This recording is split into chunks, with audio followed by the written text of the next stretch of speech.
Blog Talk Radio. The following broadcast is brought to you by the iGolf Sports Network.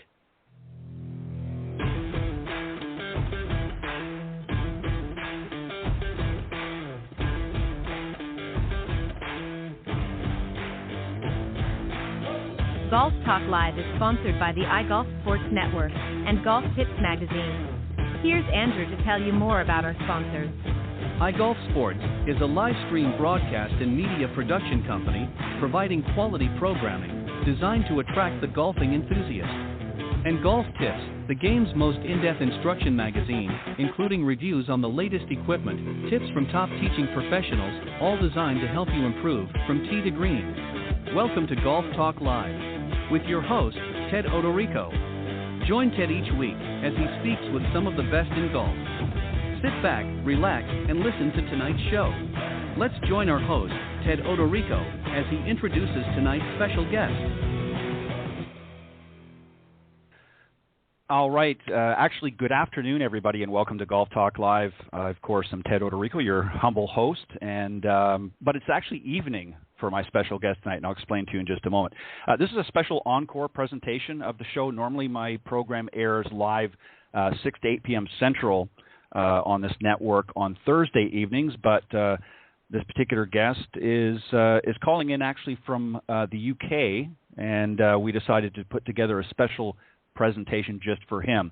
I'm going to introduce you in just a moment, but I just want to remind everybody again, the show typically airs live 6 to 8 p.m. Central on the blogtalkradio.com network.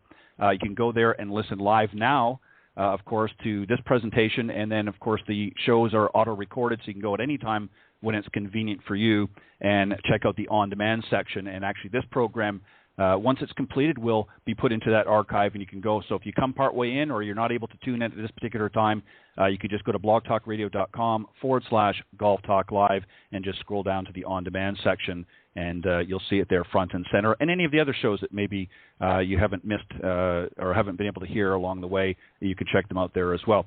All right, my very special guest this afternoon here and evening there is Ben Sharpe. He's the current president of Toptracer and Toptracer Range. He leads the expansion strategy for Toptracer Range to create a high-tech, engaging player experiences at driving ranges worldwide. Prior to that, he was joining the Top Golf Entertainment Group, family of brands. He spent 9 years at TaylorMade Adidas Golf, starting as the vice president of the Europe, Middle East, Africa, Pacific region. During the time, he increased the business from $100 million to over $250 million in just 6 years, making the region the best-performing one in the group. In 2012, he became global president of Adidas Golf, delivering, a record year in terms of sales and profit, and then became their CEO in 2014 and started the turnaround strategy, bringing in a new executive team before returning home to the UK in 2015. So please welcome my very special guest, Ben Sharpe. How you doing, Ben? I'm doing great, Ted. Nice to be here. And yes, happy evening to you from the UK. That's right. It's just a few minutes after 7 p.m. UK time. And, of course, right. It's 1 in the afternoon Central time here. So that's why I said a little bit of a play on day and night on the program. So we've got a little bit of both. But I appreciate you coming on. And I think what we're going to do first, Ben, is to just give everybody a little bit more about idea of your background as far as golf in general. So give us an idea of what drew you to the game itself. When did that happen? And did you play a lot growing up, or was this something that you took on a little bit later on in life? Yeah, so it's a really good question, and I haven't really thought about it for probably ever really. But I think I'm just a huge sports fan, and when I was growing up, we lived out in the countryside, and we had a big garden which we were allowed to play all sorts of sports, and watch our heroes on TV. And there weren't many TV channels, and golf was one of those that was shown. And I remember when I was probably 8 or 9, my dad came back with a cut down 8-iron. It was an Arnold Palmer 8-iron. And we had about 70, 80 yards of garden, and I used to put a log at either end and a bunch of balls that I found on a local golf course and just see if I could chip. And I spent hours just chipping up and down with an 8-iron. And that was really sort of my golf enjoyment for a while. And then, again, just sort of growing up, I think that the thing that really attracted me to the game was Seve Ballesteros. I think probably most Europeans would say that. And I think we all loved the way he took the fight. We loved his cavalier attitude, just his magnetic personality. And then from that, where we could go and play, we went to play. But the opportunities were very few and far between. We had a municipal pitch and putt course, which we could get on and pay a couple of pounds to play.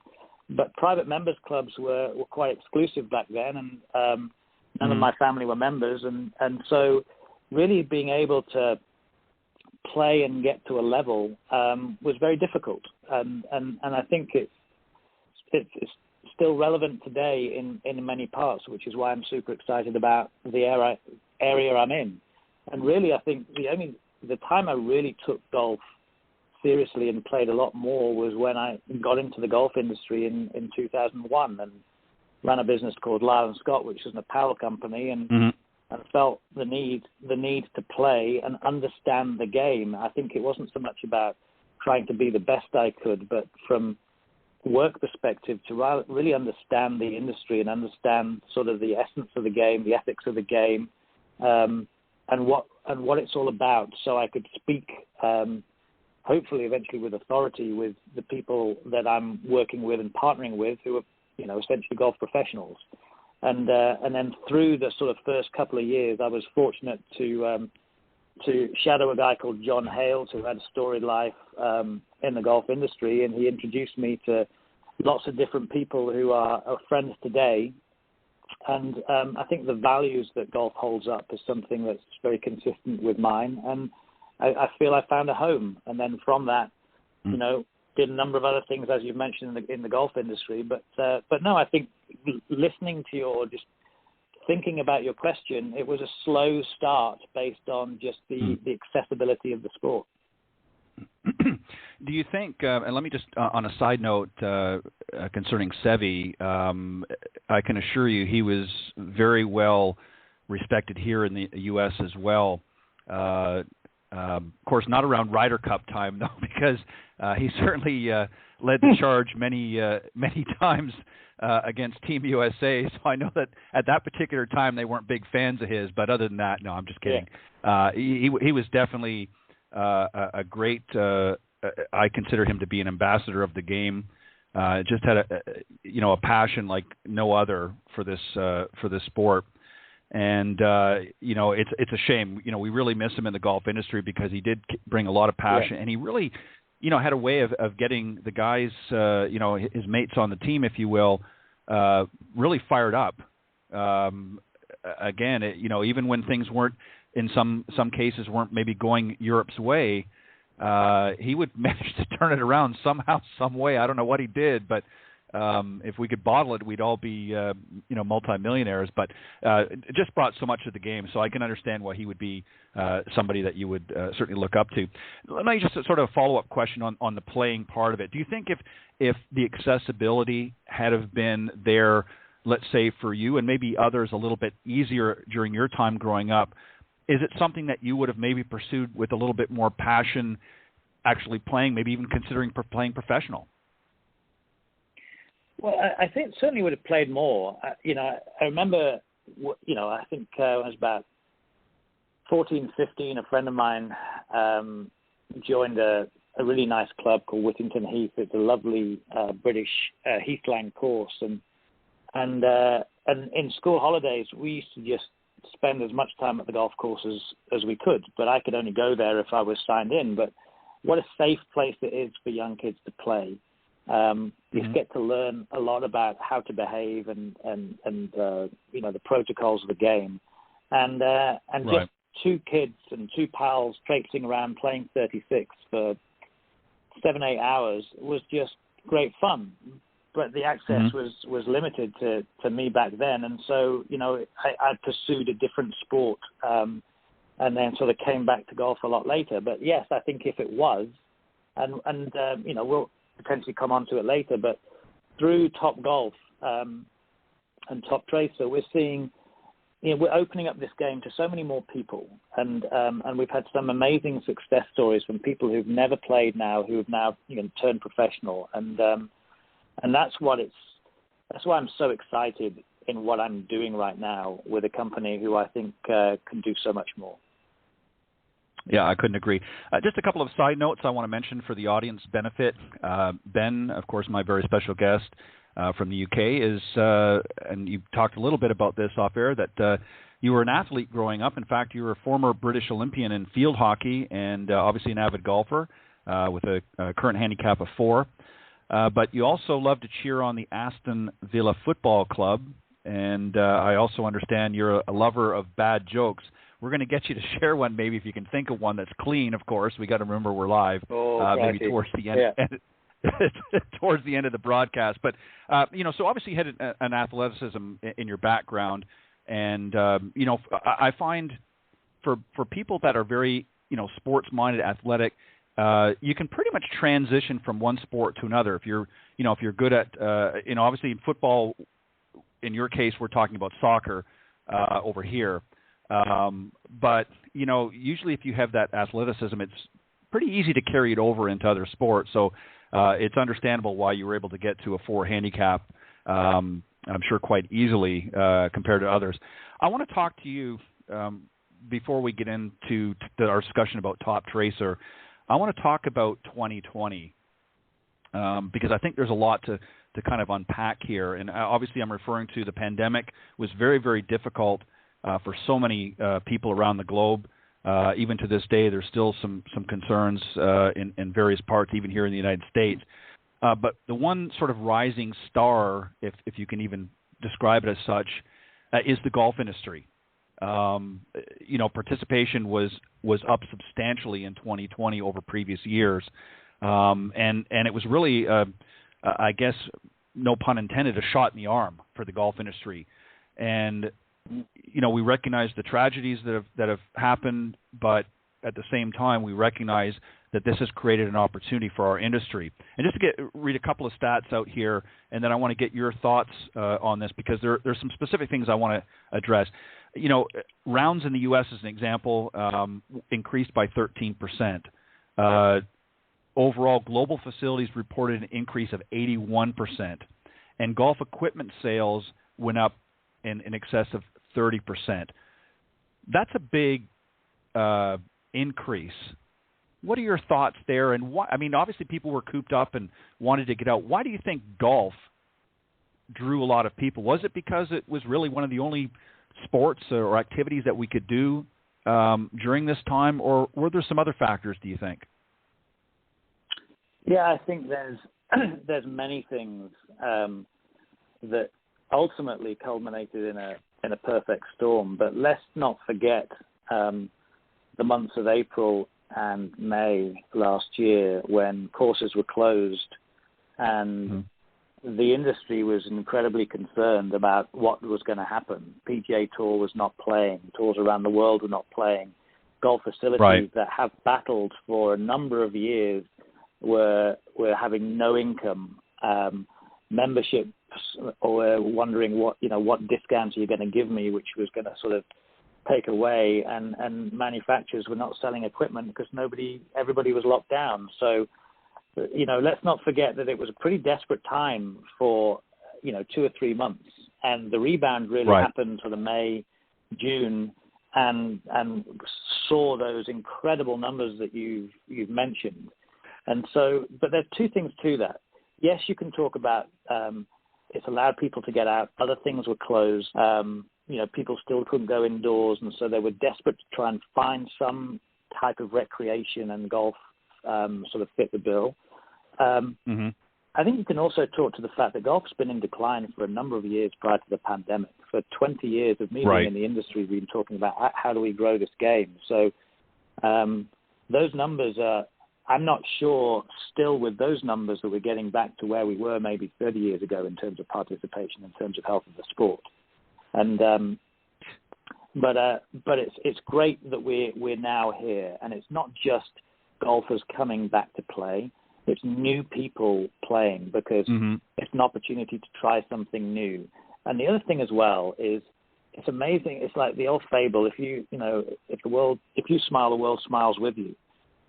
For so long, we've been talking about what's wrong with golf. That it's exclusive. That it takes too much time. It takes too much money. That golf's in decline. Every year in the news, golf's in decline.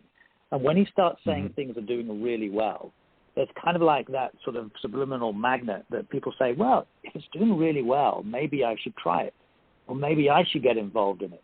And so we maybe talked ourselves down as an industry too much when we've actually got something that people really enjoy.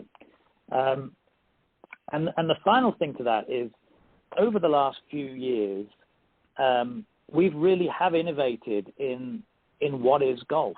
And, we can come on to that in terms of talking about the company, but golf now doesn't have to be 18 holes in a golf course with flags. It can be on a range. It can be in a simulator. It can actually be on a video game. And there's many different ways in which you can engage with it and start to make it part of your life rather than just a thing you do. And so I think there's a wider scope for people to come into this sport. And there's a lot more options we can to try and keep people in the sport. But hopefully, we need to learn that lesson, right? We need to learn a lesson that it was broken until the pandemic. And unless we change, then those trends are likely to go again.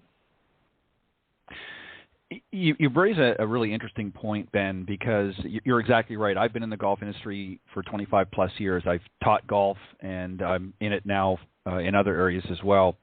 And one of the things that I think there's a couple of factors that I've noticed, and no particular order, but one of the issues that has been going on for many decades is the handicap system. Handicaps have barely budged when you look at the masses for years. I mean, well over 50% of all golfers, and I'm just talking about U.S. here, I'm not talking worldwide, but I'm sure it's very similar.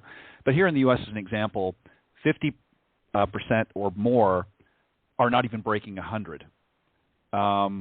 So, when you're driving the industry in such a way and you're focusing on let's get more distance, let's do this, let's sell more clubs and things like that, that's great.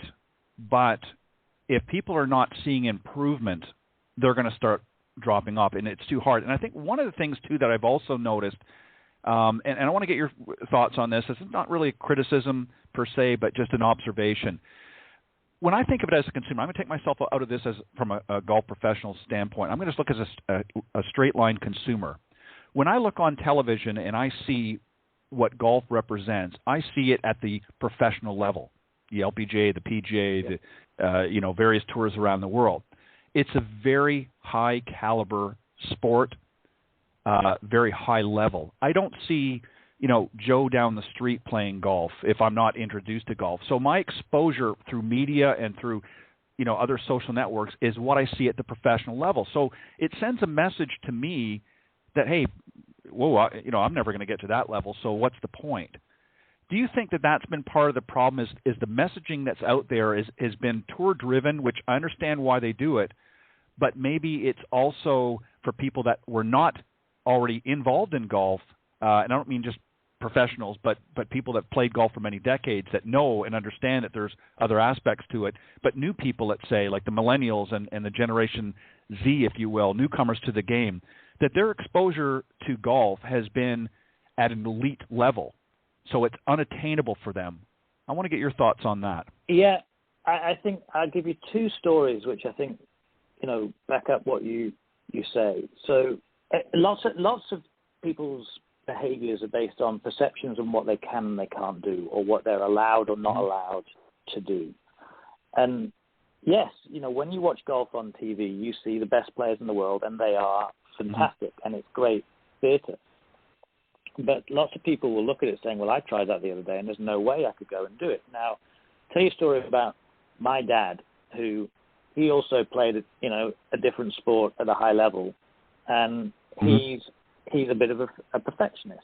And when he retired, I said, we should really start to get more into your golf. And he says, well, I'm not good enough to do that. So I'll find that, there's lots of people. I'm not sure I'll be able to fit into a club. And so I took him down to a driving range. It was actually at the Belfry. And and he got the balls and he was just about to hit them. And it was a little bit like, maybe it should be the other way around. But I said, before you hit some balls, come and walk with me. And I walked him up and down the back of the driving range. And he saw a few swings. And I said, well, what did you see? He said, there's a lot of bad golfers out there, aren't they? And I said, no, that's just what everybody's like. And so don't feel fear that you won't be able to fit in or you won't learn. And then from that, he started to hit some balls. And, he's a member of Little Aston, which is a lovely club in the Midlands. And he plays 4 times a week now and loves it. But he had to overcome his fear of feeling that everybody's better than him and that he would stick out like a sore thumb. And that's a perception that probably came from TV or probably came from, some of the protocol you saw in some of these clubs. The other story is one of my best friends when I was living in San Diego was a guy called Andy Latz. And he played golf with his wife once a week. And she was an absolute beginner. And she was a very creative lady, and she instead of writing her score on her scorecard, she wrote an emoji whether she enjoyed the hole or not. And so rather than being judged by a number, she got judged by the number of smiley faces versus the number of frowny faces. And I think when you start to think about it, that's breaking down barriers, breaking down perceptions. And actually, it's what we're all about, is allowing golfers to play golf on their terms. Because there's so many barriers to entry. Is it hard? Is there time? Is there cost? The protocol. And what we're about is we're about taking those barriers down. So, the really only barrier is the golfer.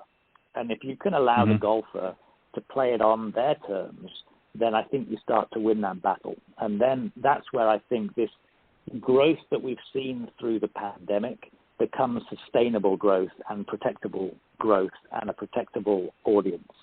And that's why I'm very bullish if we continue to innovate as an industry, that not only can we keep these new people in the sport, but we can grow them and we can be a growth story for the next 10 years. Yeah, I couldn't agree more. And again, a couple of things I want to touch on, but I think part of the obstacle that we're faced with now is how do we move forward? The younger generations coming in are very technology driven, and obviously companies like Toptracer and obviously others out there as well are leaning that way, which is great. But we've got 25 plus million golfers here in the United States, many whom some have been exposed to various different technologies, but are more traditional golfers and are not as apt to do that. How do we find a balance between what's good as far as technology, how we use it appropriately, so that we don't overwhelm golfers? Now, again, our younger golfers coming in, new people coming to the game are again, more tech savvy and probably have an easier time adapting. But do we run the risk if we try to overwhelm the golf community with too much technology all at once or in a way that's hard to grasp? Do we run the risk of turning people off? And then you mentioned about time. This is something, traditional golf, as you pointed out, we play 18 holes and sometimes, 36 if we're young enough and can get out there around twice. But, a lot of the younger generation, they don't want to spend 4 to 6 hours out in a golf course. So they want something else. They want to be, they're interested in the game, but they maybe don't want to play at this point traditional golf because they don't have time. So let's address those two if you wouldn't mind, and then we're going to get into Toptracer. What about the technology? What are your thoughts there? How do we handle that? And then what do we do in such a way to help them, this new group of people coming in, when it comes to time? Because that's something that's important to them.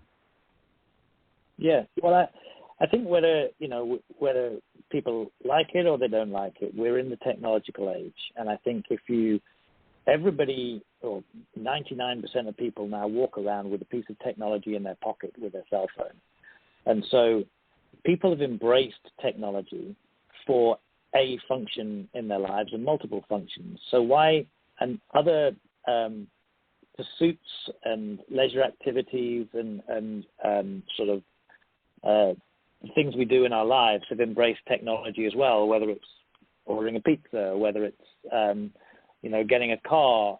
And so, as a sport, we need to embrace it, but we also need to embrace it in an authentic way or relative or relevant to the person that we're trying to target. Now, in the past, golf has been, a relatively sort of narrow pursuit that you could play it on a course and that was it. And then through technology, whether that be Topgolf or whether that be, apps or video games, there's a number of different ways in which you can slice and dice it. So if you want to spend 6 hours in it, you can. If you want to spend 6 minutes in it, you can. And that's then giving people the opportunity to do it on their terms, in their time, whatever time they have.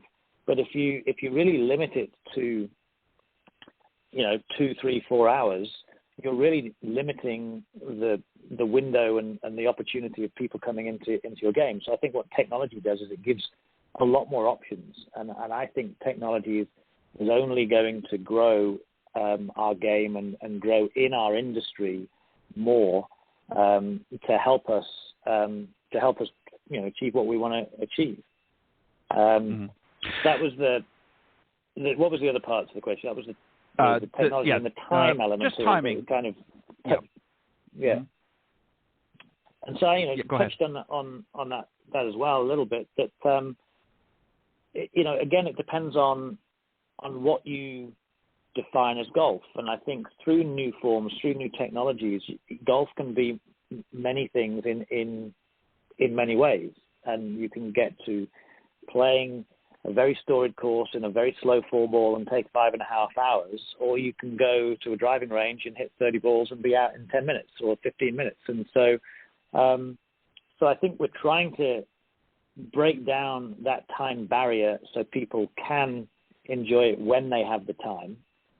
Because, arguably as a society, we have a little bit more money than the previous generation, but we probably have a lot less time. So the game needs to understand that and evolve through that so we don't lose those 18 to 40-year-olds who are getting a first job, having a family, moving their way through, and then get them back when they're 45, 50, and they've got a bit more time. And that's really, when you look at where golf has lost people, it's lost it in when they, leave college to when they're, probably kids are about to leave for college. And that's where we want to keep them. Yeah, I couldn't agree more. And I think obviously, and, that's another discussion for another time. There's a lot of programs that, could be better introduced, certainly over here in the United States. I mean, we have lots of great junior programs, but they're all kind of, what I call feeders into the tour life, if you will, or a more highly competitive golf.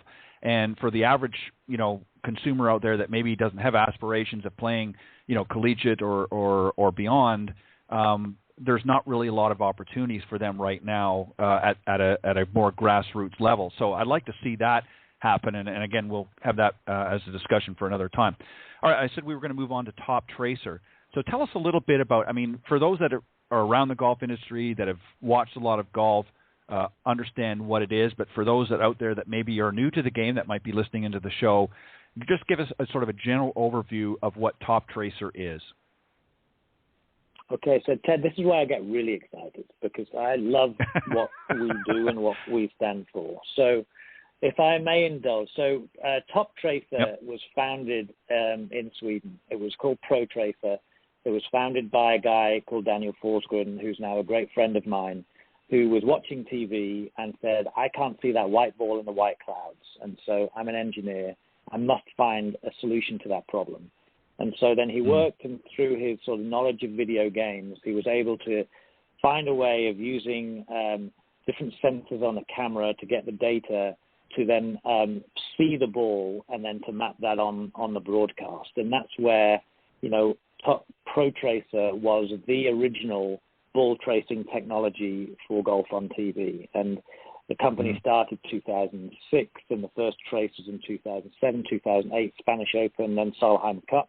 And now, I think if you watch TV and you don't see the trace, I think you feel a shortchanged. It's like the first and 10 lines. Right. on NFL. Right. And so that's a place where we would say that Toptracer, ProTracer has changed the game of golf for the first time. And then through using that technology and really understanding it, he thought, well, what else can we do? And we can use this technology to help people play the game and be inspired about playing the game in a different way. So use Toptracer technology, install the cameras systems on driving ranges, put screens in bays, and so people can see where they hit the ball. And so you're not like me where you used to go down, hit the first 20 balls like you normally would, and then get a little bit bored and try and slice it and cut it and run up to it and do all those sort of things. But you can actually really concentrate on what you're doing, have fun, play some games, and roll it out. And so the first range was installed in 2012 and was developed. And honestly, if you ask the team, we made all the mistakes. We used iPads, we've used all different things, and we've now got to a really robust situation. But again, we were the first to bring out that type of tracing technology for the driving range. Then in 2016, the business was bought by Topgolf, and Topgolf was obviously, is the world's largest driving range operator. And, is over 20 years old now and was the first to bring technology to driving ranges through the RFI chips in the ball. And it brought Toptracer to be a complement to that technology in our venues. And now, as we've started to grow, not only do we have our venues with Toptracer, we are now partnering with our network broadcasters around the world to deliver 250 TV broadcasts with Toptracer to help golf fans enjoy the sport. But we're now in rapid growth mode on rolling out Toptracer range around the world. And I think we're now around about 450 locations around the world. And I think we'll double our footprint again this year. So that's Toptracer's technology. And it's just great to be part of.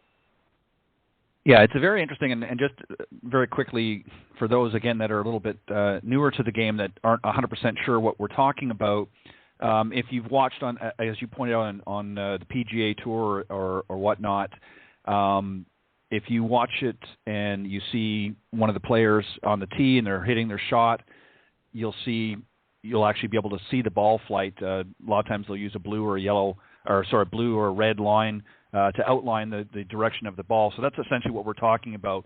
It gives you the ability to see the ball flight. And it's very, very interesting because you're right. A lot of times, with the way the cameras were, especially behind the player, once they hit it and it comes a few feet off the tee, the ball's gone until the other camera out, further along the fairway picks it up in flight. Do you know where it's going? And you often hear the announcer saying, well, it's, he's going left or he's going right or what have you, and you don't really see it until it sort of lands. So this kind of gives you a better perspective, and certainly has made the game very interesting to watch, to see some of the shots, because it's very telling, too. A lot of times when you see, some of the better players hitting a fade, it looks like it's starting out right, and then it kind of comes up and curves around a little bit more, or you see them hitting a draw or what have you, and you actually get to see just how much English, no pun intended, they're putting on the golf ball these days. So it's very, very interesting what they're doing. Well, I think that's right. I mean, go ahead. I think fans of golf are desperate to engage with a sport that's meaningful for them, and like we were talking earlier about, is the game of golf intimidating when you watch the best players? I think what this does is it allows you to appreciate what they do a lot more. And it gives the commentators and a lot lot information to tell the story, because in the past we heard, it's wind's coming in off the left, or he needs to play a low cut, and this sort of helps give them the visuals to help them tell the story, so we as golf fans can appreciate that more. And I think then from that, how many times do you see commercials saying, as seen on TV? So when people see something on TV, we now give them an opportunity to do that themselves so they can see how they're playing, and they get a lot more engaged. And really it's just about more. We want more people to watch more golf on TV, and we want more people to hit more golf balls more often. And we believe that Toptracer is a technology that really enables that. Well, it definitely, as you said, it makes the game that much more interesting. It gives a whole different perspective because you get to visually see what's going on, with the golf ball that you didn't see before. And I want to go to sort of the everyday golfer's experience, with Toptracer range, giving them the ability to see that. Does the technology, and I'm asking you just to clarify this, so if I was at one of the bays and I'm hitting, let's say a couple of dozen golf balls and I'm seeing the flight for each shot, does it record or does it have the ability to record all of the shots? And I have a follow-up question. There's a reason I'm asking this. So if I hit, say, a dozen shots, individually it's going to trace out the individual shots, but does it also record it for playback so I can see each of the shots? So the answer to that is yes. So in the game mode itself, in certain games, for example, what's in my bag is the ultimate practice tool, and you'll hit a number of shots, and it will record, the last, 6 or 7 shots, and you can see that, and then they'll start to fall off. But really, the way in which we enable that is through the Toptracer Range app. We encourage, if you play Toptracer Range, you download the app. You then, very easy to download and register. You scan a QR code, and then every shot that you hit in our practice modes gets downloaded to your phone, so you can see how you trend, and that's either for self-help, or you can show it to a coach, and you can show where you're hitting it, and through that you can improve the game. Because again, talking about barriers to the game, one of the barriers to golf is it's hard. And if you find something that's hard and you're not having fun, so if we can help people get better, we can help people have more fun, and they'll come back and play. So by recording those shots and by then helping them through content that we'll put through our social challenges, social media world, we can use that data, understand that data, and help people be better. The sheer scale of shots and number of shots that we're tracing every month now gives us an incredible amount of data to see how the everyday player plays, and then we can use that to help people improve. Well, I think you obviously foresaw where I was going with that question, because you answered some of it. The reason why I asked that specifically was I see this as a very valuable tool for coaches and for teaching professionals alike, working with their students, because a lot of times, when you're working on the practice tee and you're hitting shots, certainly you can see the ball, but you don't really get to see. Sometimes it's happening so fast, and we don't want the students, lifting their head up and looking where everything's going. This gives an idea. Again, the student can be working on their own. Those shots can be recorded. They can then send it to their coach and say, here's my practice session on my own today. Here's what some of the shots look like. Yeah. And then also they can do it during. So it becomes a very valuable tool for the teaching professional as well, right? Well, exactly right. So you can store your information. You can send it on. On our grass tee solution, you can actually video your swing and see your tracing and your stats in one place. So not only are you seeing your numbers, but you're seeing the action, which is everything a coach wants to really sort of understand. How they can solve some of the fixes or how they can improve their swing. But also from a group perspective, you've got Toptracer on a range. If you're a golf coach, really to give somebody some feedback, at the moment you just need to stand behind one person, see them hit 3 or 4 balls, and then give them some advice, and then you stand behind the next person. The challenge with that is twofold. One is you can't see everybody hitting all at the same time. And secondly, the golfer often performs differently when they're being watched to when they're not being watched. And so you're going to get some discrepancies there as well. If you've got technology on your range, then everybody is showing the data. So you can get down to the 8th person, and they've got 20 shots that they can show you what they've hit with what club. And from that, you've got a lot more information to then give them a lot more meaningful coaching for their game. So it opens up these group lessons and a lot more data and insights to help coaches with their students. Yeah, I mean, this is where technology really shines and can help the professionals out, because this is something, we're always looking, as a teacher professional, we're always looking for that edge to be able to help our students. Again, spending 8-10 hours a day out in the practice tee or out in the golf course, with students gets a little bit old after a while, and it gets difficult, just one after another, and not really being able to do some of the things that we would like to do because we're spending that much time.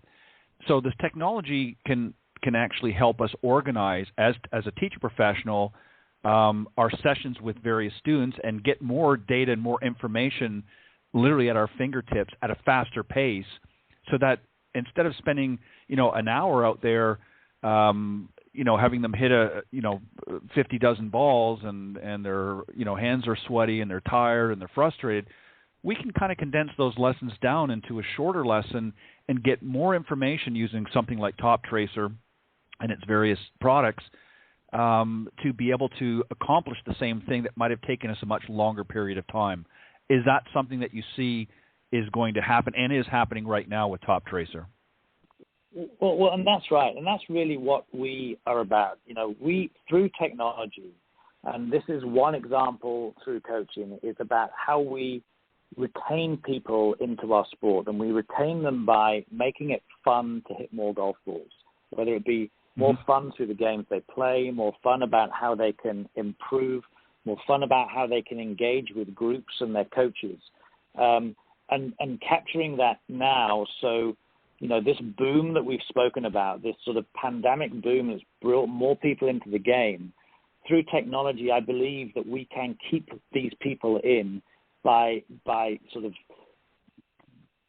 by immersing them in this sport and making it, a lot more part of their lives.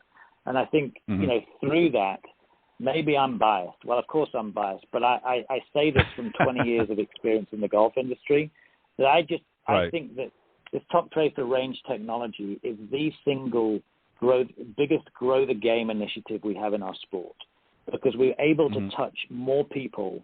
We're able to, the information that we're getting from our range owners is showing that people are coming back more often. They're hitting more golf balls, and they're seeing a much more diverse type of people coming through their facilities for the first time. Now, some of that might be pandemic, but when you speak to them and you go onto social media and you see the reaction, you see that we've struck a chord. And from a golf industry veteran, I think I'm called now, that's the exciting thing. That's the thing that I think we've got lightning in a bottle that can really take a movement on. And we're just scratching the surface. There are tens of thousands of facilities out there in the world, and in time, all of those are going to have technology. And the earlier they adopt, the healthier they will be, and the more future-proof they'll be. And I agree 100%. We've talked about, we touched a little bit earlier on this in our discussion, but we've talked about grow the game. We hear this term thrown around a lot. And the truth of the matter is, the industry has certainly throughout its history has had some moments where it actually has grown the game, but there has also been a lot where it's gone the opposite way, as you mentioned earlier. And I think the key is we want to get the next generation interested in the game, but they may not be at the same level as some of our purists. We get some of our older golfers or more senior golfers who have played what we would classify as their traditional game, and that's the way they like it, and that's fine. They're not as apt, they're not as interested in the technology side of things.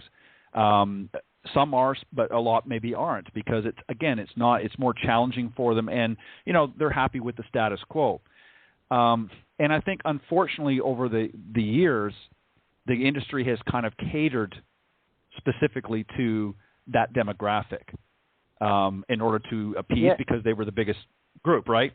Now you have a new generation coming in, and it's not that they're not interested in golf in some level, but you said a word earlier, a 3-letter word, believe it or not, that a lot of people are looking for, and that is they want it to be fun, right? Mm-hmm. And is it? Go ahead. Yeah, I couldn't agree more. I think we've recently just had some information from the NGF on participation, and I think it's it's very eye-opening and certainly great if you're sitting in my seat, but I think it's great for the industry. In the last year, 12.6 million people in the U.S. only played golf on a golf course, and the average age of those people was 50, and 29% of those people were female.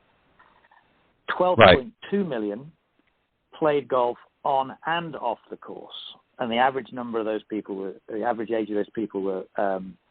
42, and 21% of those people were female.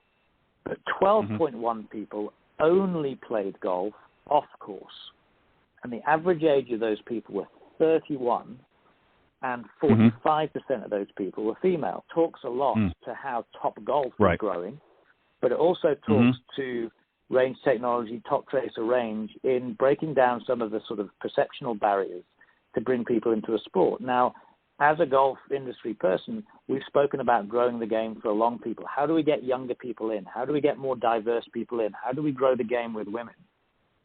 Well, the numbers there suggest that off-course golf is the vehicle, or a big vehicle to help that happen. It's not competing with the members clubs, but it's acting as a nursery slope into our sport. And golf is an aspirational journey. And if you give people opportunities to go in different ways depending on their aspiration, then that can only be good for our sport and our game. So I thought that was really, really interesting and validates a lot of what I do. And then if you go to, one of the largest, or the largest range market in the world, which is Japan, over 50% of golf consumed in Japan is off course. There's something like 90 million rounds played a year. There's over 90 million range sessions, and then they have screen golf. So, it's interesting. It'll be interesting over the next 10 years to see how that plays out in the U.S. and across Europe. But it certainly is bringing in more diverse and a new audience into our sport. And I think that trend is going to continue. It's interesting you mentioned that in the last statistic, the 45%. I know one of the other statistics they talked about at NGF was young females coming in. There was just last year alone, there was over 400,000 that came into the game. And again, I don't have the breakdown, as you do, but on specific what areas and so forth. But I think one of the things that I know that women really enjoy is the social aspect of whatever activity they're doing. They love the social connection and the social aspect. Not saying that we don't as men, but we can go out to a golf course, we can play golf and kibitz with our buddies and our mates and so forth. But they like to have a little bit different approach to it than what we do. And I think what some different scenarios like a Top Golf and others is allows them to kind of dip their toe in the water. They're on the sand right now. They're dipping their toe in the water. They're not quite ready to jump in the lake or the ocean, but they're testing the waters. And at the same time, they're there with their group of friends, their girlfriends, and they're having a good time. They're having fun. So you're exactly right. I think by having that, and then again, going to other areas like a range that has that technology available, it gives them an opportunity to kind of get used to it, again, dipping their toe in the water a little bit and not necessarily jumping right in. And I think if the industry approaches it that way, instead of trying to force them out onto the golf course all the time, I think they're going to see people are more apt to take a stronger interest. And this is where I think the industry is a little bit confused, is how do we do that moving forward? How do we transition from, okay, I'm dunking my toe in, I'm kind of, taking a look over here, to getting them, or do we? Or is that maybe the wrong thing to do? No, I think, again, it's the choice of the golfer. It should be the choice of the consumer rather than the choice of the person selling the consumer. And I think if you open up more opportunities and more ways in which people can play, I think everybody wins. Somebody coming, my wife, when we were in the U.S., she joined a group on a Tuesday. There was 9 of them. They had a 30-minute lesson and a scramble in a cart with a gin and tonic, and they had a blast. They loved it. They, by their own admission, not the greatest golfers in the world, but it was probably the highlight of the weekday where they can just go out and have fun. Now, as a result of that, one of the girls has gone off now. She's joined a members club. She's getting better. That's her choice. Some people have continued in that group, but it's not for the industry to decide. It's for the industry to give options for people to explore and enjoy, and because if you narrow it down, intimidation factor comes in, and you turn people off. And if you feel like you're back at school, if you're constantly being told what you can and you can't do, you'll end up not doing it. And going delinquent. But what we can do through technology is not only can we help people play on their terms, but we can also connect people. Think about what's thriving right now. Is it Peloton? Is it Facebook? Is it all of these sort of social community ways where you can start to build up these sort of social communities and physical communities to go and enjoy things together the way you want to go and do it? And then one of the ways in which we're trying to enable that is through our technology, create some global competitions. So you don't have to be together. Right. You can create your own groups. You can create leaderboards, just easy games to play. We've got our second one starting next week, which is 15th to 23rd of May. You play 9 shots in Kiowa Island, and if you have a good score, you get to the top of the leaderboard, and if you have a bad score, you get to the bottom of the leaderboard. But at least you're around people who are at your level, and you can start to compete. And if my Peloton experience is anything to go by, I'm nowhere near the top, but I'm still trying to beat the person who's near me on the leaderboard. And I think that's really, really it. So I think just the plug there is if you go to topgolf.com /9-shot challenge, you can read about it and be part of that community. And it's just another fun way which will take you 5-10 minutes to play and connect with like people. Yeah, and that's again another great point, because again time is of the essence for a lot of people. Even taking away the pandemic, let's forget for a moment that the pandemic didn't happen, and we go back even just a few years ago. One of the biggest complaints I've heard from a lot of younger individuals who maybe would typically be interested in golf, but as soon as they hear 4 to 6 hours and I got to go out on the golf course and it's going to cost me this much and I'm going to cost me that much, and it's like, forget about it. It's not worth it. I can just go up here and grab a basketball and shoot some hoops with my buddies, or whatever the case is. They can do something else a little more affordable. So now, through advancements that Toptracer and obviously the introduction of Topgolf to the general population, if you will, has now said to people, okay, there's another option, as you pointed out earlier. There's something different here. So again, for those that maybe want to go out as the lady that was with your wife's group that decided to join a club and take things a little further, that's an option there if they so choose and have the time and the resources to do it. But there's something else for those that maybe just want to go out and do a wine and nine, or maybe just go out for, maybe they've only got an hour to get together. They can go somewhere that has that technology that can allow them to kind of be involved in the game, but it's not taking up the better part of their day. So is that what you see the future of the game going in that direction? And is that the direction it should be going in? Yeah, I think, again, what do we stand for? We wake up every day to try and inspire and engage people to come and play the game, hit more golf balls more often. The top, we sort of had a little huddle, and what could top stand for? And we think it's time on property. Now, to get people on property, you've got to give them something that works for them at that time. Now, some people might have 4 hours, some people might have 40 minutes. So you provide ways in which they can do both. So you get them coming back to property more often.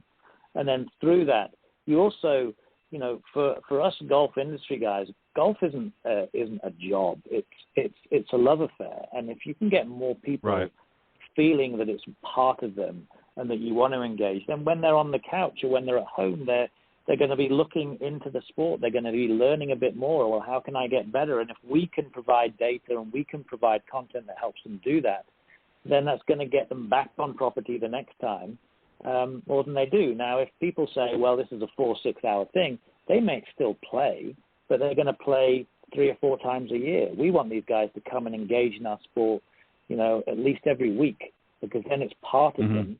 And, and you're sort of building up that movement. And we believe that, Topgolf and Toptracer is a movement. It's an unstoppable movement that allows people to come and engage with our sport more often.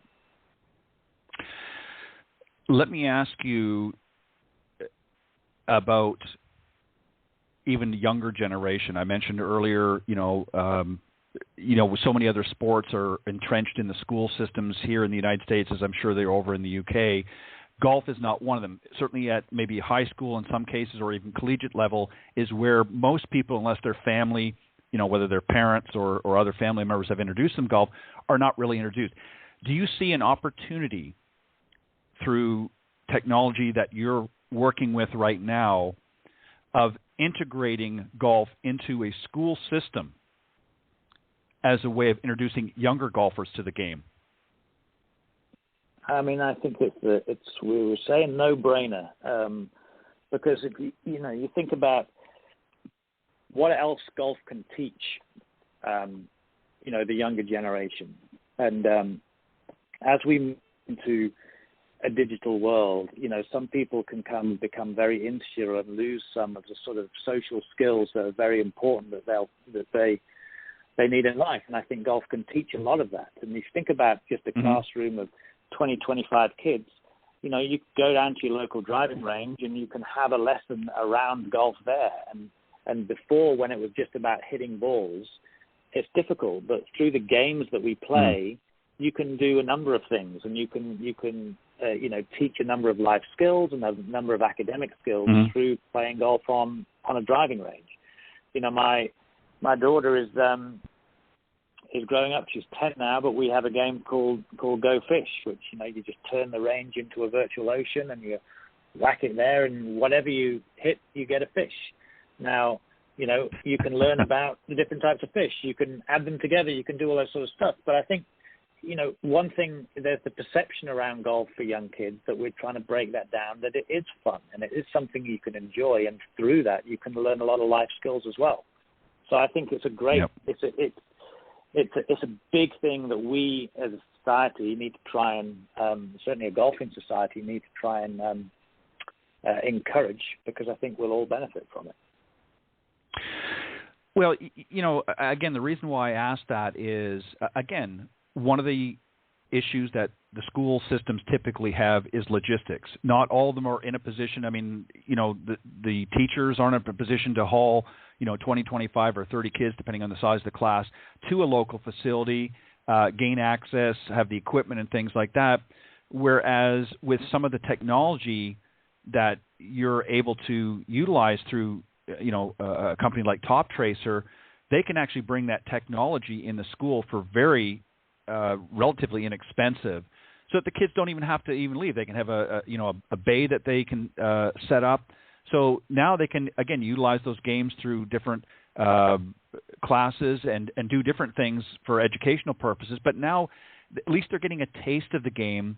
And then at some point, as they, move down the chain a little bit in their development, they may say, you know what, I think I want to go to the golf course, or I'd like to go to a range sometime. So they've kind of sparked that interest.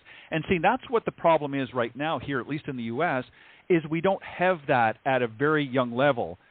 It's either junior golf camps or schools, and those tend to be for the better players, the players that have already been, or the kids that have already been introduced to golf. There's not really anything for the masses.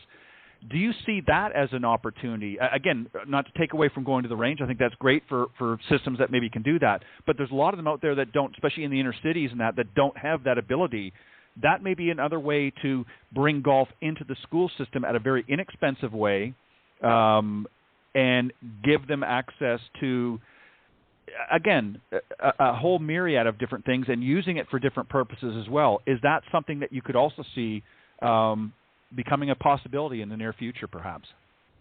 I think certainly potentially in the future, yeah. But I think, right now with what we have, I think there's an opportunity for clubs and facilities to partner with some of these inner city schools and provide the opportunity to transport them out of there and to get them. One of the great things about school is going on a school trip, because it's an adventure, and rather than maybe taking it to them where they're always going to be, if there's an opportunity to take them 20 minutes in a safe way, there's an excitement about just doing that.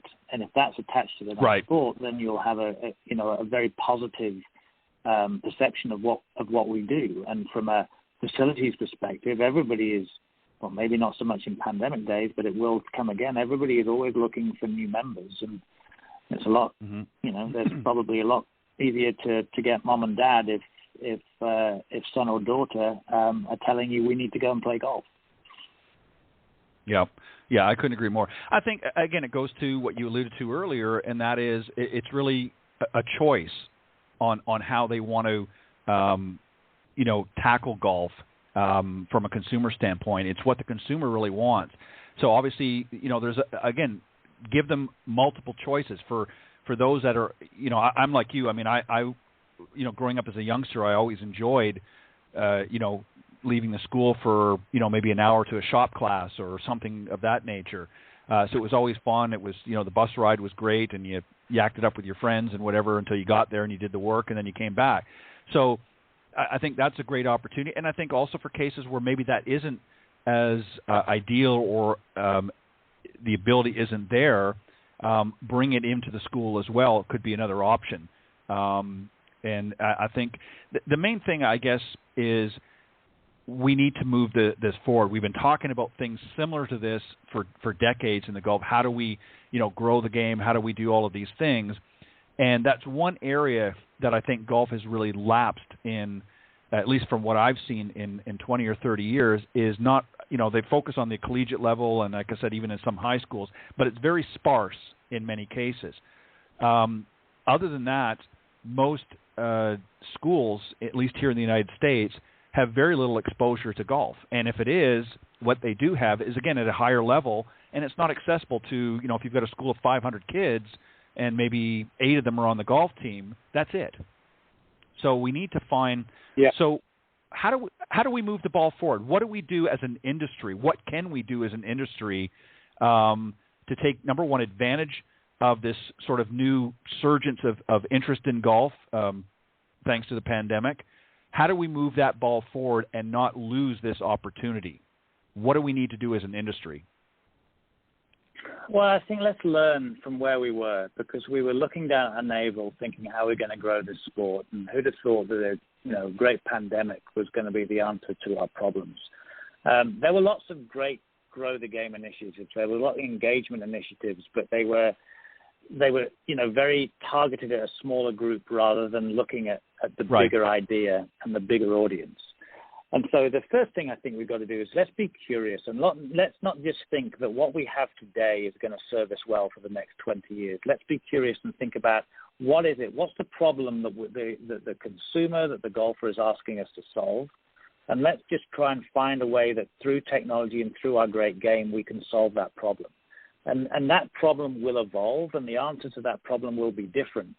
But, I do believe that technology plays a huge part in the future of our game by breaking down barriers, by making the world smaller, by allowing people, to sort of cut it up in bite-sized chunks to enjoy it without having any detriment to the traditional game, the members clubs, and everything else.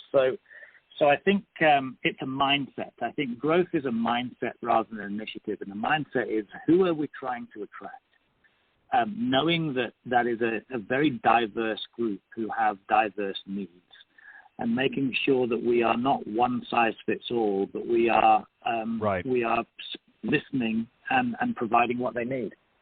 I couldn't agree more. I know from the teaching side of golf, I know that's something, and it hasn't always been easy, but that's something that as teacher professionals we've had to do here in recent times over the last, probably a decade or so, is unwrap that one size fits all. I mean, teaching theories, golf gurus, whatever you want to call them, for a long time tried to put everybody in the same box. But as we understand the body and understand the differences in golfers, everybody is unique, everybody's different. And there are certainly, some that the typically, golfers want to be able to, as I said, get out there and have fun. And I think that if we do it in such a way in the teaching end, which we've done, is to say, okay, you know what, you're going to swing a little bit differently than so-and-so over here, so I'm not going to try to do this over here. And there's certain fundamentals that obviously are true for everybody. But whether you loop the club 3 times around your head and, dance on one foot, as long as you're bringing the club face into impact the correct way, you're going to hit the ball with some success. So, I think the same thing has to happen with the Grow the Game initiative, as you said, is we have to look at it from a standpoint as an industry. And you're right, there were a lot of great, initiatives that have happened over the years. One of the things that I know what we want to be able to do is to I'm trying to I lost my thought here. Is to be able to say to them, okay, here's what we need to do. We all need to sort of put our oars in the water together and not have this group of professionals over here doing one thing, this group over here doing something as an industry, because one of the problems is we do all these great little initiatives, but they don't seem to work collectively as a larger group. So that seems to be the roadblock that we've seen. So is it, do you think, time for some of the leaders like Toptracer and some of the manufacturers out there to say, you know what, we need to put our efforts together as one, large group, and let's move the ball in a direction that we know is going to be beneficial, because we're all kind of going in 1,000 different directions. And even though all of the things that we're doing are great, it's not a big enough. What do you think? Does that make sense? Yeah, I think everybody wants the same thing. Everyone wants a healthy sport. Everyone wants more people coming in. I think, if you go to, commercial entities, there's always going to be a level of competition. So to get people on the same page all the time is potentially challenging. And I think there are numerous governing bodies, all who have sort of different nuances of opinion. But, I don't think that the answer lies in one big movement and one big thing. I think it's all day, every day. And I think if we're constantly thinking about doing it, that means that we're always coming up and always coming across new ideas and new experiences. And so long as that's authentic to the people we want, I think that's where we are. I think maybe my criticism in the past is we tried to sort of solve the problem with a number of too many sort of singular Hail Marys rather than something that we obsess about. And I think the great thing that we can do with technology and the great thing we can do with our Toptracer business is we can pivot quickly. We can pivot to make sure that we're relevant, we stay relevant, and people get what they want. But what I've learned from my time here is the world moves much faster in the technology world than it does in other industries. And from that, one, you need to stay curious and stay ahead, but you have the tools to be able to act and react. Yeah, I couldn't agree more. Well, Ben, I want to thank you for joining me evening in your case, afternoon in my case, and talking about not only Toptracer, but a lot of things in the industry from your perspective. And just a quick side note, for those of you that want to learn more about Toptracer, you can go to toptracer.com. Lots of great information there. You get a little better idea of what we've been talking about. I know it's not always easy in an audio setting, but you can go there and get some visual cues as to exactly what we're talking about. So go to toptracer.com. And just in the last moment or two, if you've got time and if you so choose, I said I'd give you an opportunity if you wanted to share a bad joke with us. So the floor is yours if you choose. Yeah, well, Ted, I think we're living in some very interesting times, and I think it's hit many people differently. And I think it's time just to spare a thought really for the pilots, because I think the air industry has really suffered, and British Airways have had a tough time. We've been locked down and not had many flights, and I think many pilots have had to find secondary work. And been doing a house renovation recently, and a decorator came who was a British Airways pilot, and he was working, but he was quite slow. But I must say he did an incredible job on the landing. Very good. Very good. Well, Ben, thank you.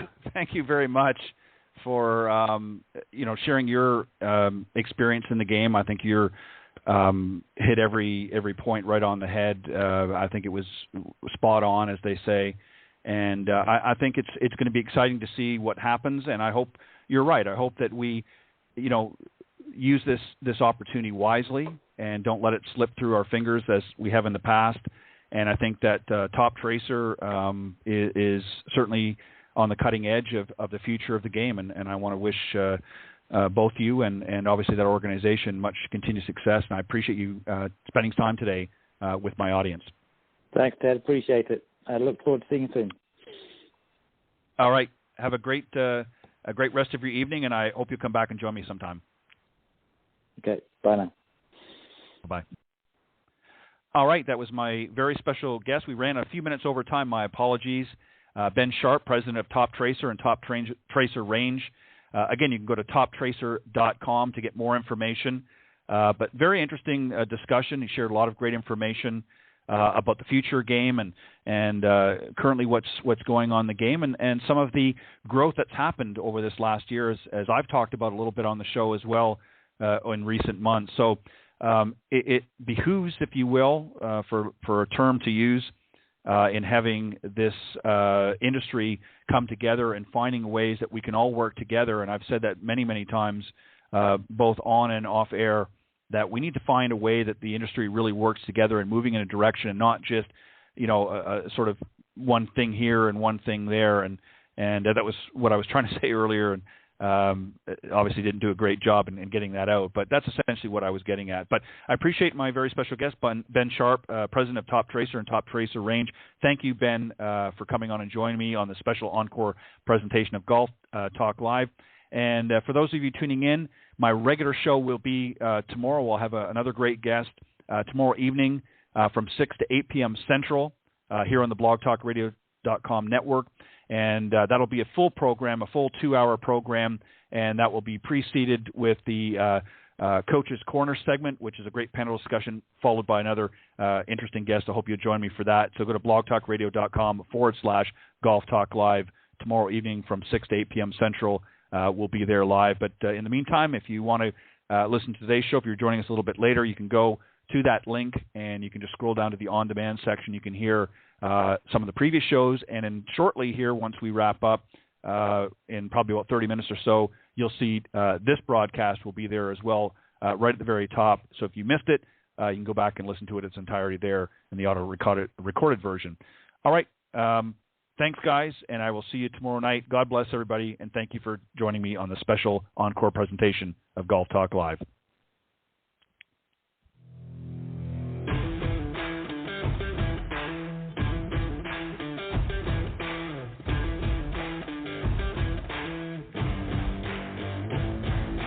Thanks for joining us. We hope you enjoyed this week's broadcast of Golf Talk Live. Ted would like to thank this evening's special guest for joining him on the show. Remember to join Ted every Thursday from 6 to 8 p.m. Central on Golf Talk Live. You can also listen to Golf Talk Live on any of these social media platforms: iTunes, Stitcher, TuneIn, CastBox, TalkStream Live, and of course Spotify. Be sure to follow Ted on Facebook, Twitter, and Instagram. If you're interested in being a guest on the show, send an email to Ted at ted.golftalklive@gmail.com. This has been a production of the iGolf Sports Network.